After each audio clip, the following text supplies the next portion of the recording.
बुल्ढाना में 13 साल की बच्ची के साथ यौन उत्पीड़न की घटना से पूरा जिला सदमे में है। आज सैकड़ों महिलाओं ने पुलिस दफ्तर के बाहर प्रदर्शन कर आरोपी पर कड़ी कार्रवाई की मांग की। 3 दिन पहले हुई इस घटना के बाद पीड़ित परिवार ने पॉक्सो एक्ट के तहत केस दर्ज कराया। पुलिस ने 36 साल के आरोपी को पकड़ा है, लेकिन परिवार का आरोप है कि आरोपी उन्हें केस वापस लेने के लिए धमका रहा है। इस धमकी से गुस्साए महिलाओं ने पुलिस दफ्तर पर प्रदर्शन किया। महिलाओं ने आरोपी पर सख्त कार्रवाई की मांग की है। पुलिस अधीक्षक ने महिलाओं से मिलकर उन्हें न्याय दिलाने का भरोसा दिया है। मुलगी तिच्यावर जर अत्याचार होता आम्ही काय करावं?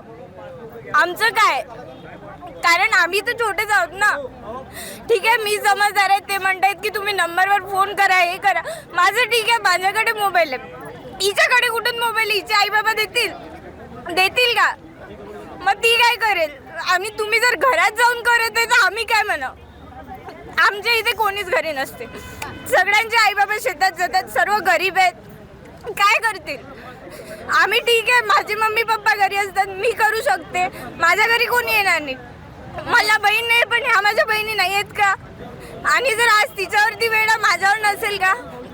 कशावरून समजावं आम्ही की आम्ही सेफ आहे? आम्ही कशावरून समजावं? कारण आमच्या घरात येऊन जर ही घटना होते तर आम्ही करावं काय? काय मागणी तुमची आता? आरोपी अटक आहे? हो, त्याला अटक झालीच पाहिजे, त्याला शिक्षा झालीच पाहिजे। आम्हाला शहराला पाहिजे की आमच्या सोबत परत घडलं नाही पाहिजे असं, कारण छोटी गोष्ट नाहीये। आम्ही घरात नाही आलो नव्हतो तर आम्हाला त्याच्या घरामधून बघतो, वाईट नसेल तो आम्हाला कसा पण बघतो आमच्याकडे, तो आम्हाला पाहिजेच नाही, आमच्या वाड्यामध्ये पण नाही पाहिजे आणि गावामध्ये पण नाही पाहिजे, त्याला कठीण शिक्षा झाली पाहिजे।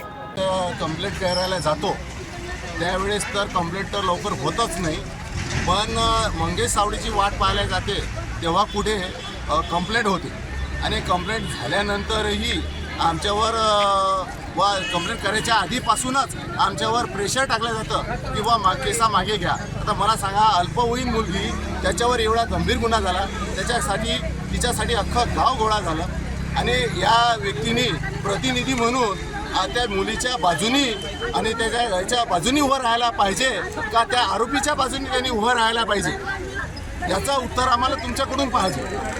आणि उलट जर आम्हाला अशा धमक्या दिल्या जातात, जर तुम्ही कंप्लेंट वापस जर नाही घेतली तर आम्ही तुमचे फिर्यादी जे तुम्ही आहेत आमचे जे, तर आम्ही तुमच्यावर 354 सारखे गंभीर गुन्हे करू। जर तुम्ही आणि असं जर आम्ही त्याची गोष्ट मान्य नाही केली तेव्हा आमच्यावर 354 सारखा गुन्हा दाखल झाला। 4 दिवस झाले आरोप फरार आहे, त्याला पकडण्याचं सोडून आम्हाला फिर्यादींनाच अटक करण्यात येऊन राहिलं, फिर्यादींवरतीच गुन्हे दाखल होऊन राहिले। आज मला सांगा, एक गरीब व्यक्ती आहे, त्याच्या मुलीवर अत्याचार झाला आहे, त्याच्यावरती जर त्या व्यक्तीच्या वरती जर कोणी 354 सारखी जर गंभीर गुन्हा दाखल केला तर त्याच्याजवळ काय पर्याय राहतो? त्याला तर कंप्लेंट वापस द्यावंच लागते। माझं बोलणं होऊ द्या, त्याला तर कंप्लेंट वापस द्यावं लागेल की नाही लागेल? जेव्हा तो कंप्लेंट त्यांनी जर वापस घेतली नाही तर मग तो कुठून पैसा पुरवेल? म्हणून त्याला मजबुरीनं त्याला कंप्लेंट वापस घ्यावंच लागेल आणि आपल्या ज्या मुली बाळे म्हणजे त्यांच्यासाठी काय त्याला मोकाट सोडावं, माझं एवढं म्हणणं आहे। आपलं म्हणणं सांगायचं आणि बोरागडी पोलीस स्टेशनला कुठल्याही प्रकारची दलालीचा प्रकार व्हायला नको।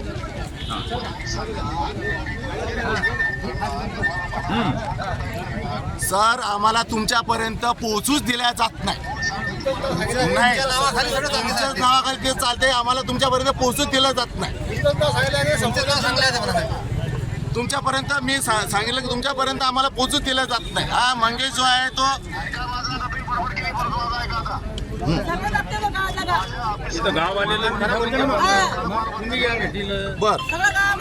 तुम्ही भेटीला या। बरं सर।